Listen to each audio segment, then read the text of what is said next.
Marion, bonjour. Bienvenue donc sur cette troisième édition du Corsica X3. Donc c'était une destinée que tu connaissais pas encore mais que tu avais entendu beaucoup parler. Mais avant de venir sur cette course, je voudrais que tu reviennes un peu sur cette belle prestation de première européenne et 5e place sur les championnats du monde ITU en Espagne la semaine dernière. Ouais, c'est vrai que les championnats du monde c'était le premier gros rendez-vous. Donc je fais une 5e place, je suis satisfaite. Donc je suis quand même, voilà, je suis toujours un petit peu dans le gratin mondial. C'est vrai que devant ça allait très vite. Là, outre-Atlantique, ça rigole pas quoi. Mais non, voilà, je suis satisfaite de ma 5e place. Au niveau européen, je me place bien et voilà, j'ai fait ce qu'il y avait à faire et je suis devant ces 4 filles extraordinaires et vraiment très costauds quoi. Donc là maintenant, place à une petite préparation, un petit plaisir, un petit mini-stage on va dire ici au Corsica X3 où tu as eu un bon accueil et puis donc tu vas participer dimanche à la 3e édition de ce Corsica X3. Donc c'est vrai que mon mentor, Francky, l'an dernier, il m'a dit tu vois ton calendrier, coche le Calvi X3. Je crois que j'ai compris pourquoi. Hein.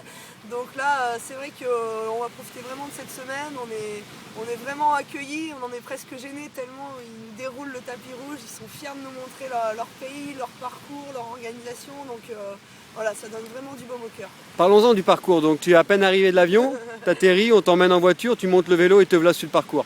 Et tes premiers ressentis, c'est quoi?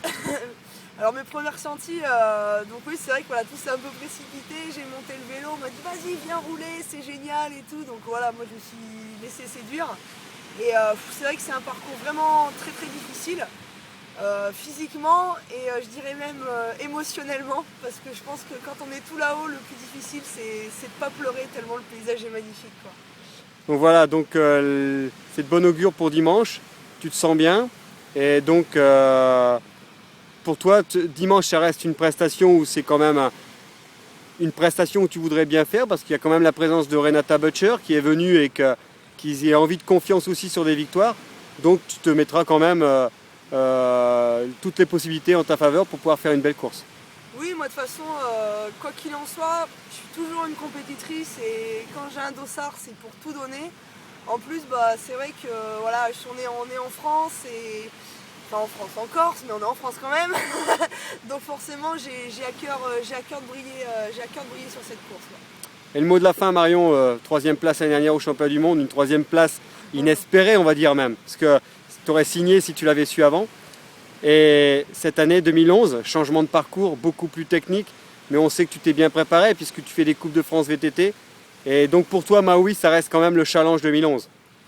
Oui, après c'est vrai que l'an dernier j'ai fait une 3e place. J'essaie de ne pas me mettre de pression par rapport à cette 3e place parce que je reste lucide sur cette prestation. C'était la course d'un jour. J'ai bénéficié de circonstances qui m'étaient favorables, de favoris comme Mélanie qui était dans un jour sans. Voilà, j'ai saisi ma chance, hein, il fallait le faire. Après là il y a un changement de cap, changement d'endroit sur l'île. Dommage parce que j'aimais vraiment bien ce parcours avec ces longues ascensions. Bon après voilà, il faudra s'adapter, ce sera aussi l'inconnu pour tout le monde, donc personne ne saura vraiment le parcours. Techniquement j'ai beaucoup bossé cet hiver, je suis allée me frotter un peu sur les Coupes de France.